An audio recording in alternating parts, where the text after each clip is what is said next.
Hello बच्चों, आज हम लोग पढ़ेंगे work energy theorem. Work energy theorem और इसका use.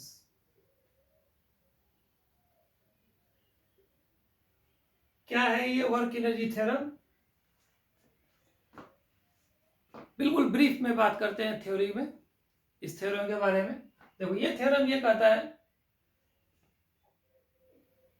Some of work done by all the forces acting on a particle or system of a particle and a system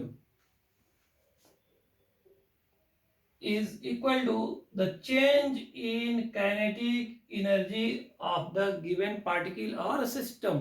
जो भी system होगा, सिस्टम एक पार्टिकल हो या दो पार्टिकल का सिस्टम हो, तीन पार्टिकल का सिस्टम हो या कैसा भी सिस्टम हो, जिस सिस्टम की काइनेटिक एनर्जी में चेंज की बात करेंगे, उसी पर जितना भी फोर्सेस लग रहा होगा, ठीक है, उनके सब फोर्सेस का वर्कडन का सम करना है।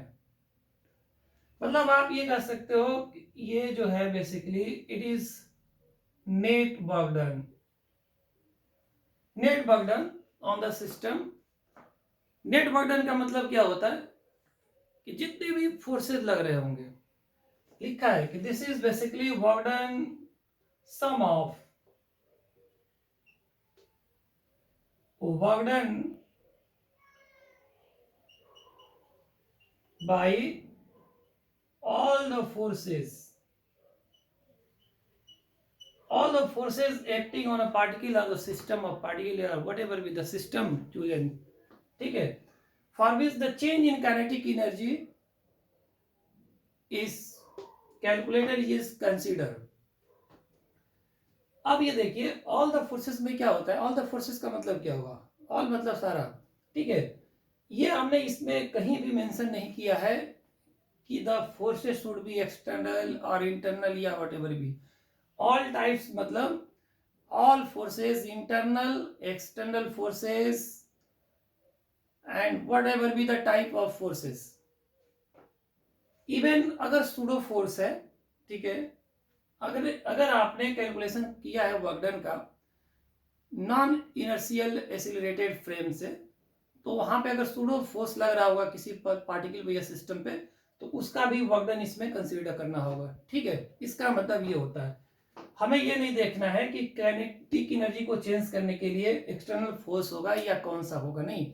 ऑल फोर्सेस मतलब इसमें कोई भी क्वेश्चन नहीं है कि कौन सा फोर्स, स्पेसिफिकेशन कुछ भी नहीं है। सारे फोर्सेस का वर्कडन इसमें कैलकुलेट करना है, सम कर देना है। पॉजिटिव वर्क है पॉजिटिव लिखना है, निगेटिव है निगेटिव लिखना है, नहीं है जीरो है तो जीरो लिखो या ना लिखो, कोई असर नहीं पड़ेगा आपको, ठीक है। इसका मतलब देखो, इस पर थोड़ा सा थ्योरेटिकल बात करें। चेंज इन काइनेटिक एनर्जी मतलब final kinetic energy minus initial kinetic energy. मान लो पार्टिकल्स होंगे अगर, तो पार्टिकल की काइनेटिक एनर्जी बेसिकली अगर हम बात करें तो ज्यादातर ये फॉर्मूला यूज करते हैं। अगर m मास का कोई पार्टिकल है, half M B square V उसकी स्पीड है, तो काइनेटिक एनर्जी का ये फॉर्मेट यूज करते हैं p square by 2m, where p is momentum of particle, mass into velocity का प्रोडक्ट, ये यूज करेंगे। जैसे भी केसेस होगा उस हिसाब से जितने भी पार्टिकल होंगे सबकी फाइनल काइनेटिक एनर्जी और सबकी इनिशियल काइनेटिक एनर्जी, ये डिफरेंस लेंगे, फाइनल माइनस इनिशियल। इसका थ्योरेटिकल जो डिस्कशन है ये है, इसमें पार्टिकल की काइनेटिक एनर्जी अगर चेंज करने की बात करें तो हो सकता है कि सिर्फ सिस्टम के अंदर में विद इन द सिस्टम सिर्फ इंटरनल फोर्सेज ही एक्ट कर रहे हो, और सपोज करिए कि एक्सटर्नल फोर्सेज नहीं एक्ट कर रहे हैं, तो इंटरनल फोर्स भी अगर सिर्फ एक्ट कर रहा है तो सिस्टम का काइनेटिक एनर्जी चेंज कर सकता है, ठीक है। एक्सटर्नल फोर्स भी सिर्फ एक्ट कर रहा है तो भी काइनेटिक एनर्जी चेंज कर सकता है।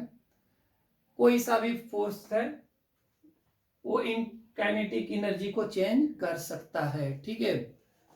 अगर ये काइनेटिक एनर्जी का चेंज सपोज करिए किसी पार्टिकल का सिस्टम का जीरो है, तो हम बस इतना ही कंक्लूड कर सकते हैं उस पर नेट वर्क डन जीरो होगा। नेट वर्क डन में the sum of work done by all the forces acting on the system और पार्टिकल। अब अगर ये काइनेटिक एनर्जी किसी पार्टिकल का सिस्टम का अगर इंक्रीज करता है तो नेट वर्क डन पॉजिटिव होगा। ठीक है, कुछ फोर्सेस हो सकते हैं कि निगेटिव वर्क कर रहे हो, पॉजिटिव कर रहे होंगे, जीरो कर रहे होंगे, लेकिन नेट जो वर्क डन आएगा वो पॉजिटिव आएगा, तो काइनेटिक एनर्जी सिस्टम की बढ़ेगी। अगर नेट वर्क डन निगेटिव है तो काइनेटिक एनर्जी सिस्टम की डिक्रीज करेगी, और नेट वर्क डन जीरो है तो काइनेटिक एनर्जी का चेंज जीरो होगा। ठीक है, ये इसका एक ब्रीफ डिस्कशन है। अब ये इसमें ये देखते हैं कि इसको कब अप्लाई करना है। तो अप्लाई करने की बात है जहां तक, तो काइनेटिक एनर्जी का रिलेशन आइडिया हो, पूछा गया हो क्वेश्चन में, वर्क डन का आइडिया हो, पूछा गया हो, तो वहीं पे यूज करेंगे।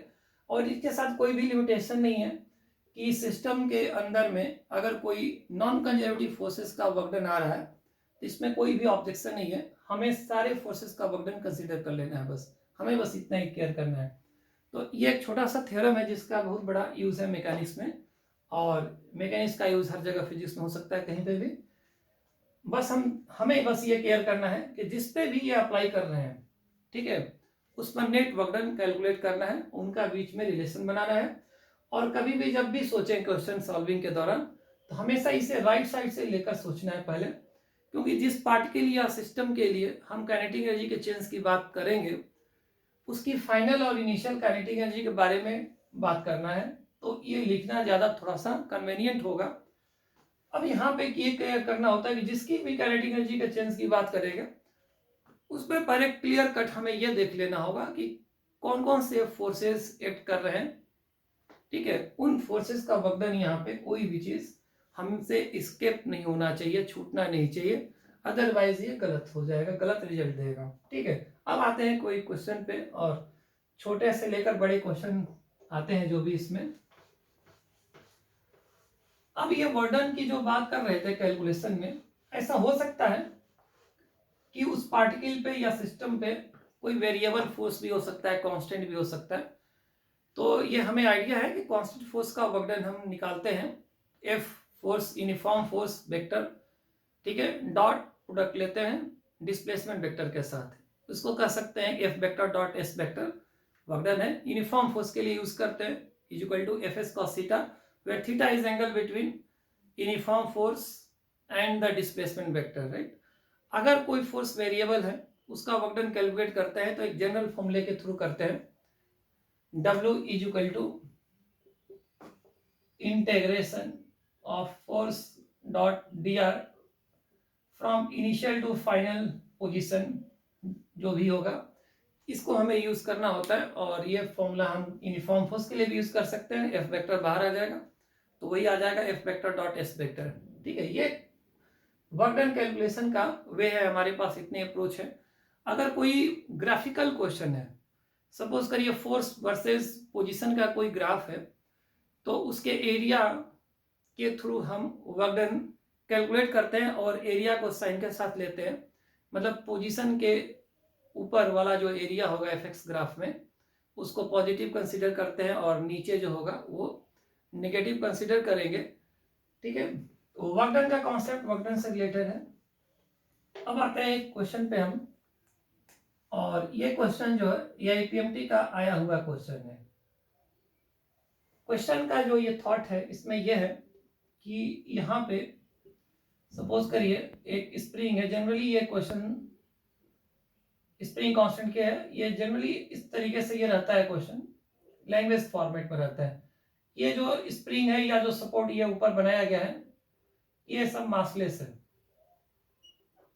मासलेस करने का पर्पज यही होता है कि अगर ये मूवमेंट में आता है स्प्रिंग और मासलेस नहीं है तो it has some kinetic energy, तो we will have to take care of this type of cases, हमें केयर करना होगा जो कि थोड़ा सा डेंजरस होगा।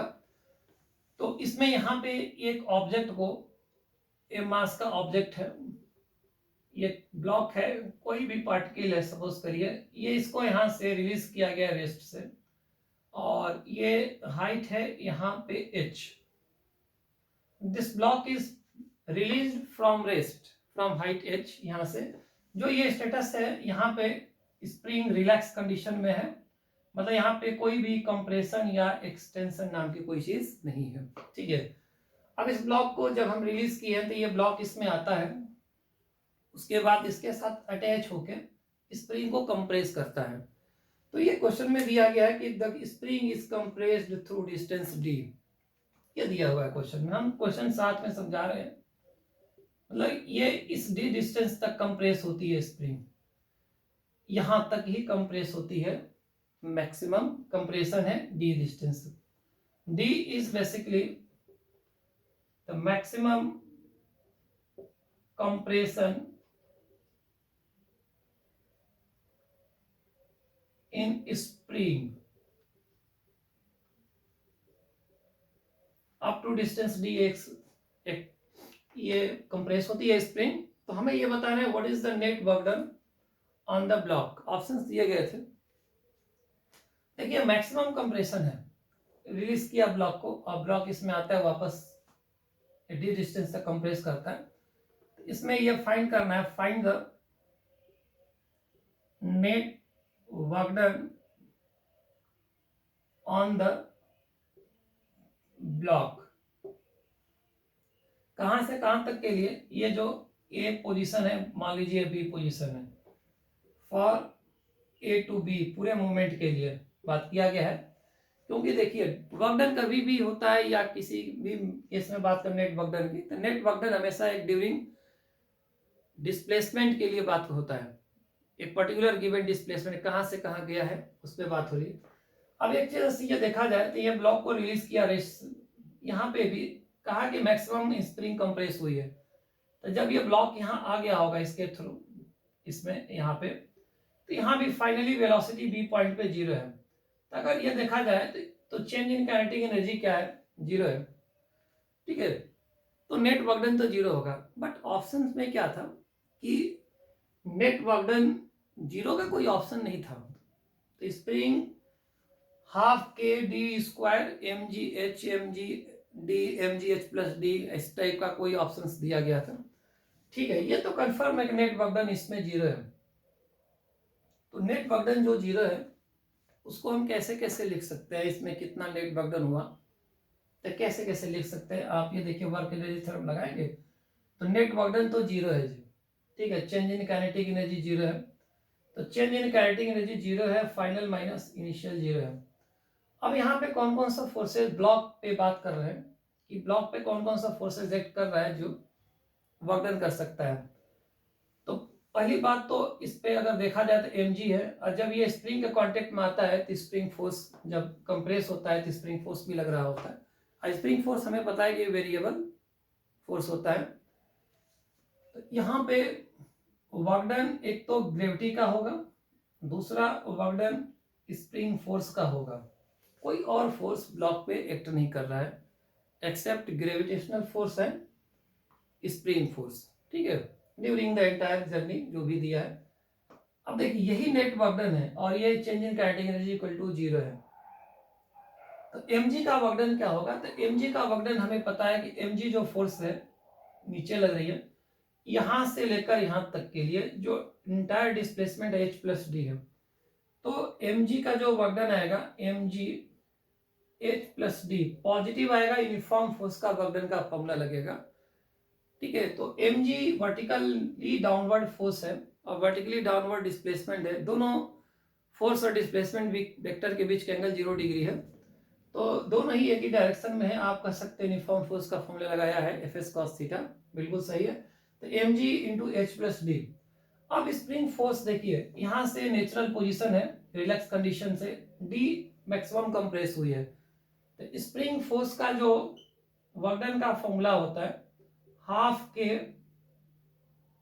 X initial square minus X final square, where K is spring constant given है, के जो बोला था हमने यहाँ पे लिखा हुआ है के स्प्रिंग कांस्टेंट है, एक्स इनिशियल कंप्रेशन और एक्सटेंशन इन द स्प्रिंग है, और ये फाइनल कंप्रेशन या एक्सटेंशन इन द स्प्रिंग है।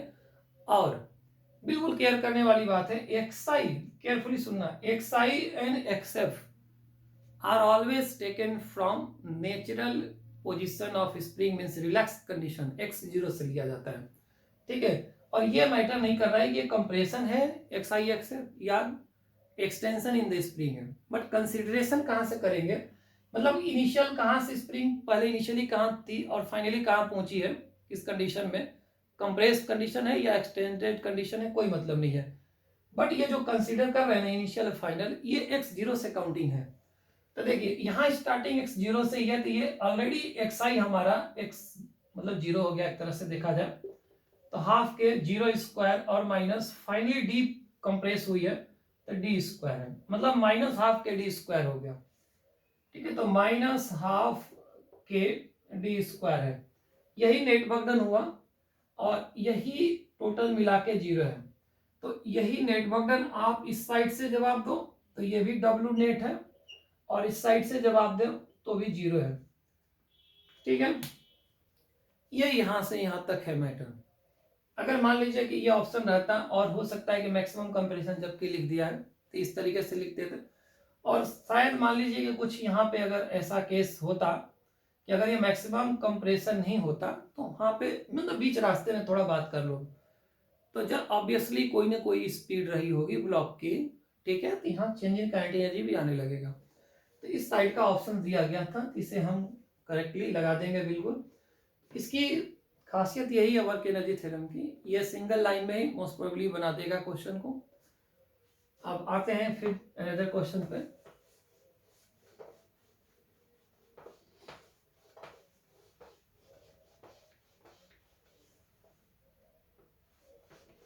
ये भी आया हुआ क्वेश्चन है, हमें वर्क एनर्जी थ्योरम का यूज देखना है, और इसमें ये क्वेश्चन दिया गया है कि ये एक इंक्लाइन प्लेन है, थीटा इंक्लिनेशन के बारे में बात हुआ है। इसका जो फर्स्ट हाफ है, मतलब ये क्वेश्चन लैंग्वेज में है, ये जो फर्स्ट हाफ है ये ऊपर वाला ये स्मूथ है, ठीक, और सेकेंड हाफ जो है ये पार्ट ये रफ है। ओके, ये है यहाँ। अब इसमें क्वेश्चन में दिया है टॉप ए ले लिया, बॉटम बी ले लिया, यहां से एक ब्लॉक को रिलीज किया गया है। मान लीजिए ब्लॉक है, ये इनिशियल वेलोसिटी 0 है और 0 से रिलीज किया गया, इसलिए स्लाइड करेगा। The block will start sliding due to component of mg, that is mg sine theta की वजह से स्लाइड करेगा। अब यहाँ पे देखिए, यहाँ पे हमें ये सोचना होगा थोड़ा सा, अगर इसका फ्री बॉडी डायग्राम बनाते हैं, ये फर्स्ट हाफ है, आप इसे कुछ भी सपोज कर सकते हो। आप सपोज कर लीजिए कि ये x है और ये अनदर x है यहां से यहां तक का, ठीक है, ये अपने तरफ से सपोज किया, कोई क्वेश्चन में दिया गया रहेगा, ये दिया रहता है फर्स्ट हाफ स्मूथ है इंक्लाइन प्लेन का, नेक्स्ट हाफ ऑफ जो इंक्लाइन प्लेन का हिस्सा है लेंथ है वो रफ है। अब इसमें यह पूछा गया कि जहां पे ये रफ है ना, इसका म्यू बताना था, coefficient of friction mu find out करना है। इसको स्टार्ट किया है, यहां से छोड़ा है रेस्ट से, क्वेश्चन में ये दिया गया तो block comes to rest at the bottom of incline plane, ये गिवन है क्वेश्चन में, इस स्लाइड कराया रेस्ट से और छोड़ा तो यहाँ पे आया तो फिर से रेस्ट में आ गया। ऑब्वियसली क्वेश्चन देखकर ऐसा लग रहा है कि यहां से यहां तक तो बिल्कुल एक्सेलरेट हो, स्पीड ऑफ होके आएगा, यहां से गुजरेगा, उसके जब यहाँ एंट्री लेगा तो काइनेटिक फ्रिक्शन ऊपर इसको रिटार्ड करेगा, और रिटार्डेशन वजह से ये शायद रुका है, ठीक है। बट वर्क एनर्जी थ्योरम ये कहता है कि स्टार्ट एंड एंड पे हमें सोचना है चेंज इन काइनेटिक एनर्जी, और इसमें एंट्री जरूर लेना है क्योंकि यहाँ पे म्यू यहीं पे मिलेगा, यहाँ पे तो है नहीं जी, तो यहाँ निकालना है हमें। अब इसमें देखिए सिंपली करना क्या है, ये ब्लॉक की काइनेटिक एनर्जी का चेंज के बारे में बात कर रहे हैं। यहाँ पे देखिए ब्लॉक पे जो फोर्सेस लग रहा है एक्ट कर रहे हैं, इस रीजन में बनाते हैं अगर हम, तो एक तो mg लग रहा है, mg का ये कंपोनेंट mg cos थीटा, और down the incline plane mg sin theta, और नॉर्मल रिएक्शन इधर लगेगा, और फ्रिक्शन इस रीजन में स्लाइडिंग fk लगेगा।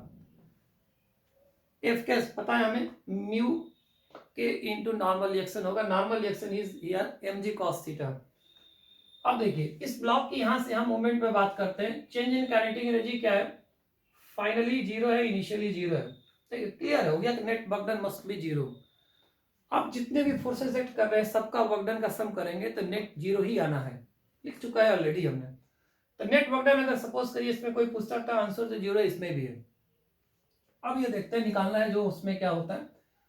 अब देखिए यहाँ पे अगर ये देखा जाए इसमें तो ये लिख सकते हो आप यहाँ पे कि work done by normal reaction plus work done by gravitational mg, आप इसे लिख सकते हो आप work done by normal reaction plus work done by mg force plus work done by friction net work done is 0, यही है।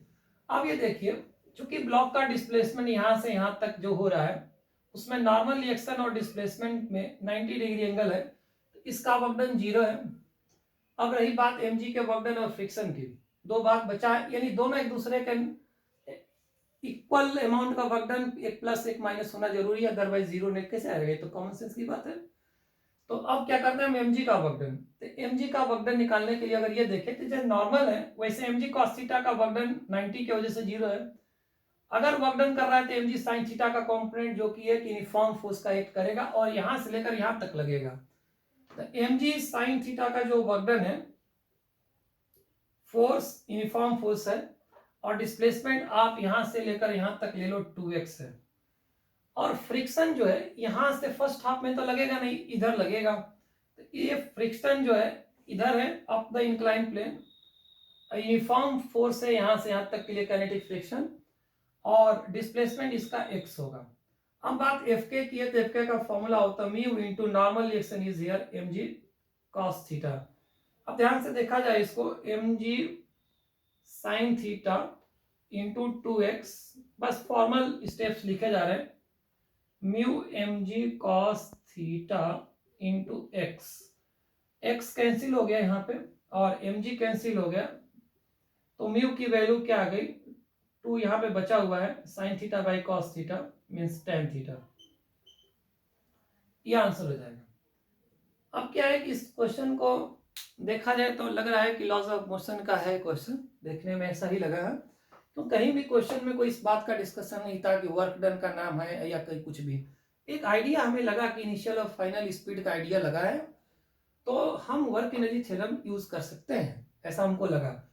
अब क्या है न्यूटन लॉ से बनाते हैं तो यहाँ से यहाँ के लिए एक्सीलरेशन जी साइन थीटा का यूज कर रहे होते हैं, यहाँ स्पीड निकाल रहे होते हैं, यहाँ स्पीड कुछ निकालते हैं, यहाँ पे सपोज करिए वट एवर भी v1 जैसे भी है, by using equations of kinematics का इक्वेशन यूज करके फाइनल वेलोसिटी 0 करते हुए फिर यहाँ पे रिटार्डेशन नेट निकालते हैं, ठीक है। ऊपर की तरफ नेट एक्सीलरेशन होगा जो रिटार्ड करेगा, थर्ड इक्वेशन यूज करते हैं तो ये क्वेश्चन सॉल्व हो जाता है, थोड़ा नंबर ऑफ स्टेप्स ज्यादा होंगे।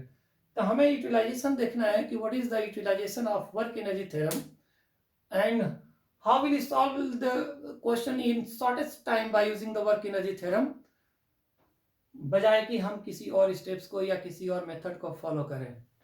तो और क्वेश्चंस इसमें देखते हैं।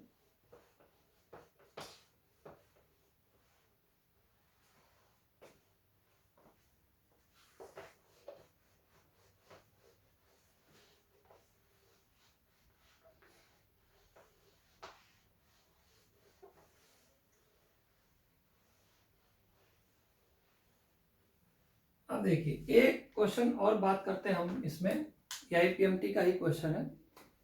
ये क्वेश्चन में दिया गया है यहाँ पे एक स्प्रिंग से अटैच एक ब्लॉक है, के स्प्रिंग कांस्टेंट है और यहाँ से यहाँ कोई एक्सटेंशन या कंप्रेशन स्प्रिंग में नहीं है एंड यहाँ पे ये बोला गया है द ब्लॉक इज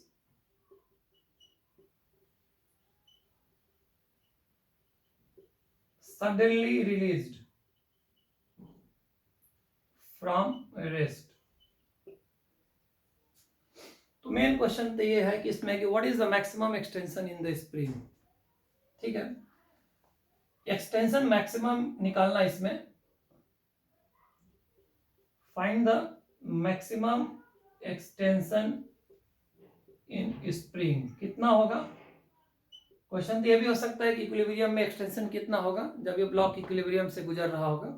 क्वेश्चन तो ये भी हो सकता है कि जब ब्लॉक इक्विलिब्रियम पोजीशन से गुजर रहा होगा तो उसकी स्पीड क्या रही होगी। ये मॉडिफिकेशन है क्वेश्चन में आ सकता है, पहले इसे फाइंड आउट करते हैं। मैक्सिमम एक्सटेंशन स्प्रिंग में कब होगा, देखिए जब इसको आप सडनली छोड़ेंगे यहाँ से तो बिल्कुल रेस्ट से छोड़ा गया तो इनिशियल वेलोसिटी यहाँ पे 0 है, कोई पहले से स्प्रिंग एक्सटेंशन या कंप्रेस फॉर्मेट में नहीं है, रिलैक्स पोजीशन से छोड़ा गया है। अब देखिए इस पे स्टार्टिंग में क्या हो रहा होगा, basically starting will just at the time of release only mg force is acting vertically downward direction, spring force is not available at the time of dropping। जैसे छोड़ा होगा सडनली तो उस समय स्प्रिंग फोर्स तो अवेलेबल नहीं है, तो mg फोर्स नेट लग रहा है जो एक्सीलरेट करेगा, स्पीड को इंक्रीज करेगा, और जैसे ही ये स्पीड अप होके आगे बढ़ेगा स्प्रिंग खींच जाएगी, स्प्रिंग जैसे ही स्ट्रेच होना स्टार्ट करेगी spring force will start acting in upward direction, vertically upward direction, and we know that the spring force is variable according to extension in the spring, the value of force will be variable in nature। अब देखिए जैसे जैसे extension बढ़ता जाएगा, चूंकि mg तो constant force है, speed इसकी बढ़ती जा रही है नीचे की तरफ।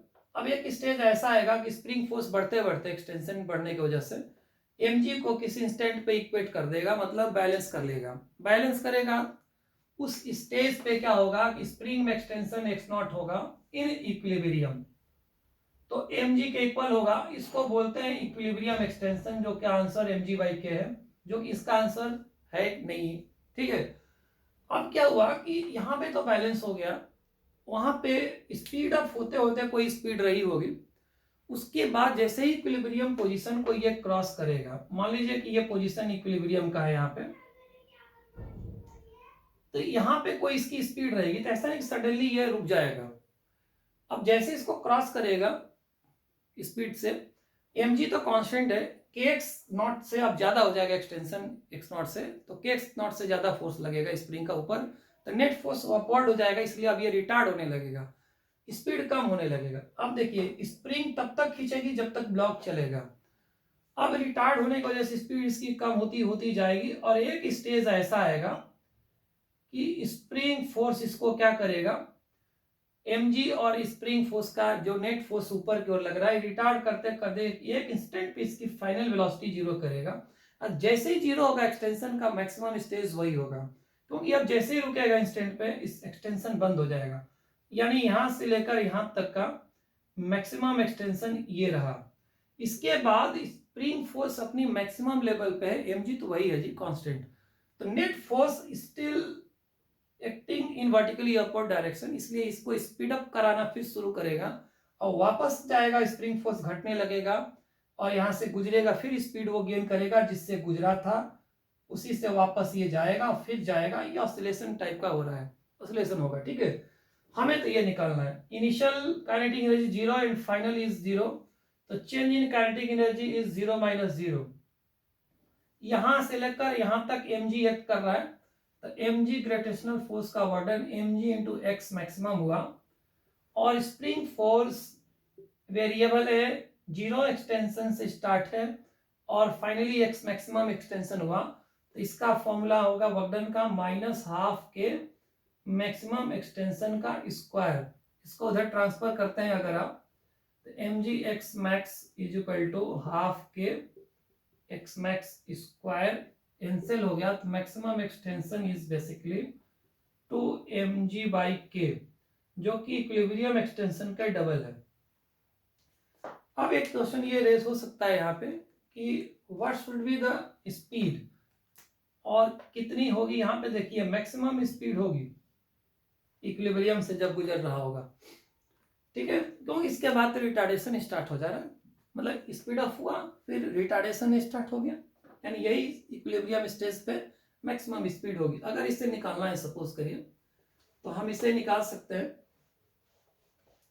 तो वापस फिर से वर्क एनर्जी थ्योरम अप्लाई करते हैं, इसे हम मिटा देते हैं, इसका आंसर आ गया चूंकि, तो ये वापस फिर से लगाते हैं, कहां से कहां तक के लिए लगाएंगे बेटा, ये स्टार्ट 0 से लिया इनिशियल वेलोसिटी से, चेंज इन काइनेटिक एनर्जी यही है हाफ m मैक्सिमम स्पीड का square, final kinetic energy minus initial is 0, हम यहां से यहां के लिए लगा रहे हैं जो कि एक्सटेंशन x नॉट पे है। बस mg का वर्कडन कितना आएगा, mg इंटू एक्स नॉट, और स्प्रिंग का वर्कडन -12 के x नॉट स्क्वायर हो गया, राइट।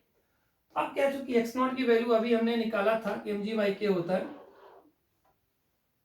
तो आप इसे रख दो, एक्स नॉट है एम जी बाई के, मतलब M square ji square by K. X naught की वैल्यू आप रख के देखो, खुद से देखो आप, एम जी बाई के यहां रखोगे तो क्या होगा, minus half K, X naught की वैल्यू एम जी बाई के, और ये स्क्वायर में एक के यहां से कैंसिल हुआ, और हाफ एम मैक्सिमम स्पीड का स्क्वायर। अब देखिए m square ji square by k minus half of m square ji square by k, ये अब बचेगा कितना, m square ji square by 2k, और is equal to half m maximum speed का square. ठीक है, एक एम यहां से कैंसिल हुआ, ये हाफ कैंसिल हो गया, तो मैक्सिमम जो स्पीड आई है वो आएगी अंडर रूट में होने की वजह से जी बाहर, अंडर रूट एम अपॉन के।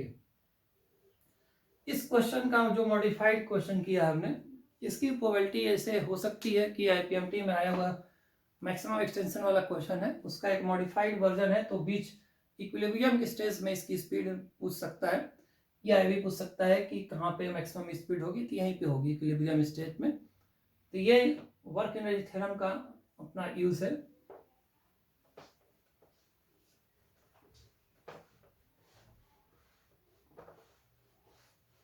अब यहाँ तक रहने देते हैं, और फिर नेक्स्ट वीडियो में हम लोग देखेंगे वर्क एनर्जी थ्योरम के कुछ और एप्लीकेशंस और भी केसेस हैं वर्क एनर्जी थ्योरम के अलावा। कंजर्वेशन ऑफ मैकेनिकल एनर्जी है, कब यूज करना है, उसकी क्या कंडीशंस होती हैं। ठीक है, थैंक यू बेटा।